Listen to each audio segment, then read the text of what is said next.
We are going all in with a chili rub steak and an avocado chimichurri. Beautiful grilled asparagus on the side. Let's get cooking with style.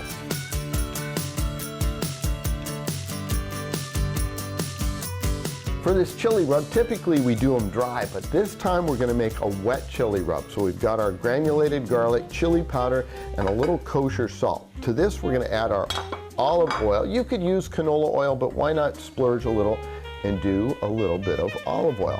We're going to mix this together, and what makes this so heart healthy is all the great flavors we're bringing together here, and the fact that we're using a really lean cut of meat. Now with this, we'll take this rub and get it all over the top of our meat here. Really press it down in really good. Turn it over and work it down into the meat. And once I get this worked in, I'm going to set this aside for an hour and let this flavor really penetrate into the meat. So give me a couple minutes and I'll get this all rubbed in.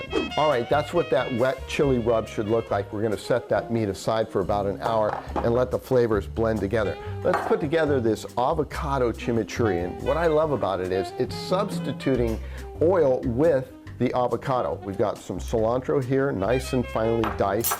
We've also got our Italian parsley, jalapenos. Now make sure you test these before you put them in. Take a bite of it because it fluctuates in temperature. We'll put in 1 tablespoon of olive oil here, and then to this we're going to put in just about the juice of a whole lemon. We're going to hold back just a little bit.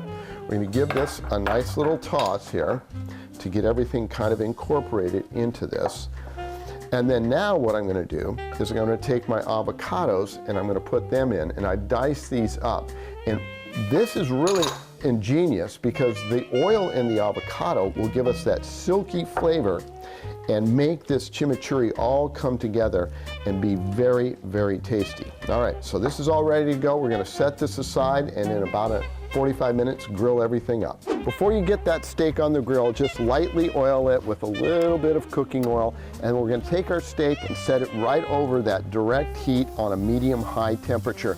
We're going to move this about every 3 or 4 minutes. You really want to make sure that you turn this about every 3 to 4 minutes or else it'll burn. We've got some nice char marks on here. 3 to 4 minutes, we'll turn it again. All right, let's get this steak off the grill. We're going to put it in a nice dish. And what I'm going to do is I'm just going to put a little piece of foil over the top, not tight, and set it aside to let it rest. So while that steak rests, let's get these asparagus on the grill here, and make sure you put them across the grain of the grill so they don't fall in. These are going to cook for about, say, 6 or 7 minutes, and they should be done. All right, let's get these asparagus off the grill, and you can see these beautiful little char marks on there. That's part of what we're looking for. We'll take this inside and go carve up that steak and get everything prepped up. All right, let's get these asparagus on the plate so we can carve up this beautiful steak because it's looking really good. We're hoping for a medium rare here, and I think we've achieved that. Looking pretty nice on the inside there.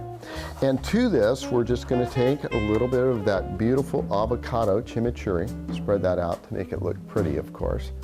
And then we'll take this avocado chimichurri and give a nice dollop of that on top there. And to finish it all off, you got to have a little something to boost up the flavors here. We're going to take some freshly zested lemon, the skin of course, and put that over the top. Okay, wow, this looks really good. A chili rubbed steak with a nice avocado chimichurri and those grilled asparagus on the side. That's what it's all about. Big flavors, low fat, low sodium here on the American Heart Association recipe book. If you'd like this recipe, go to cbs8.com/recipes. Enjoy.